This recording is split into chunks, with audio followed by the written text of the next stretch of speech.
చుట్టూ పచ్చని అడవి, చెట్ల మధ్య నిశ్శబ్దం నిండిపోయి ఉంది.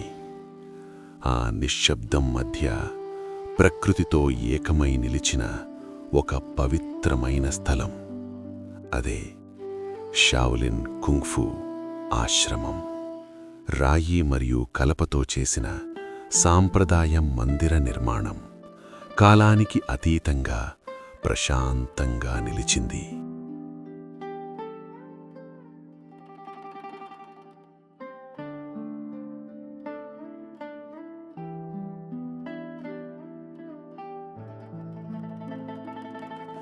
ఆ మౌనాన్ని చూస్తున్నట్టుగా ఆలయంలోని బుద్ధుని విగ్రహం నిశ్శబ్దానికే అర్థం చెప్పినట్టుగా ఉంది.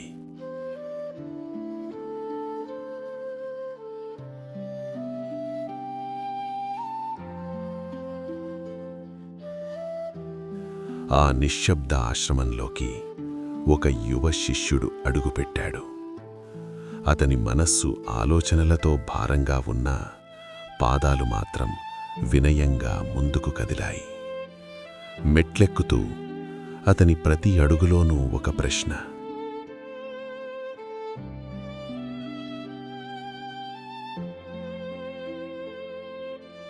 లోపలికి వెళ్ళి బుద్ధుని ముందు వినయంగా నమస్కరించాడు.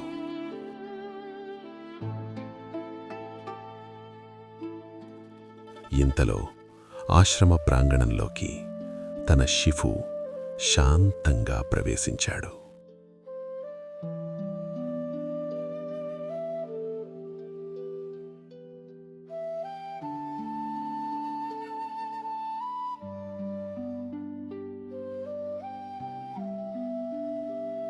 ఆ శిష్యుడు తన షిఫు దగ్గరకు వచ్చి నమస్కరించి ఇలా అన్నాడు.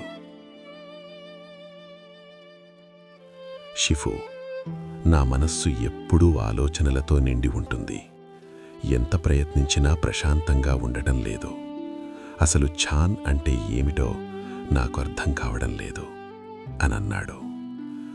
ఆ మాటలు విన్న షిఫు చిన్న చిరునవ్వు నవ్వి ఏమీ మాట్లాడకుండా ఆ శిష్యుడిని అడవిలో ఉన్న ఒక చిన్న చెరువు దగ్గరకు తీసుకెళ్ళాడు.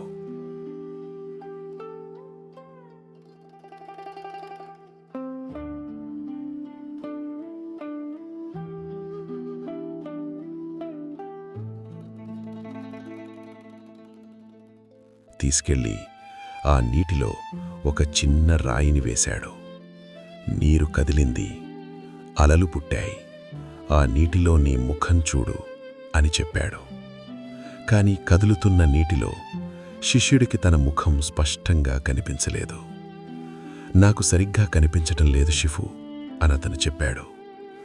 కొద్దిసేపటి తర్వాత నీరు కదలడం ఆగింది, నిశ్శబ్దమైంది. ఇప్పుడు మళ్ళీ చూడు అని షిఫు అన్నాడు. ఈసారి అతని ముఖం స్పష్టంగా కనిపించింది.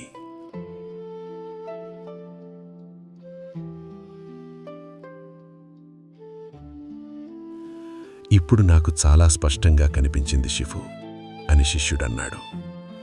అప్పుడు షిఫు చిరునవ్వుతో ఇలా అన్నాడు. మన మనస్సు కూడా ఇలాగే. మన ఆలోచనలు కూడా అలలాంటివే. వాటిని ఆపాలని ప్రయత్నిస్తే అవి ఇంకా ఎక్కువగా కదులుతాయి. ఏమీ చెయ్యకుండా గమనిస్తే మనస్సు కూడా సహజంగానే నిశ్శబ్దమవుతుంది. అది అర్థం చేసుకున్న శిష్యుడు కళ్ళు మూసుకొని తన శ్వాసను గమనించాడు. ఆలోచనలు వచ్చాయి, పోయాయి, కానీ అతను వాటితో పాటు వెళ్ళలేదు.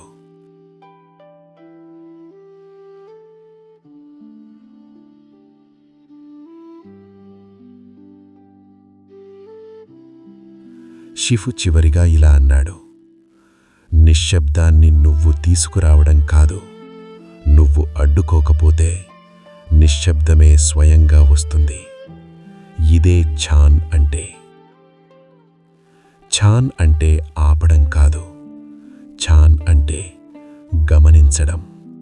అది అర్థం చేసుకున్న శిష్యుడు కృతజ్ఞతతో తన షిఫుకి నమస్కరించాడు. తరువాత వారిద్దరూ కూడా నిశ్శబ్దంగా తిరిగి మళ్ళీ వారి ఆశ్రమానికి నడుచుకుంటూ వెళ్ళిపోయారు. ఆపకుండా గమనిస్తే మనస్సు సహజంగానే నిశ్శబ్దాన్ని చేరుకుంటుంది.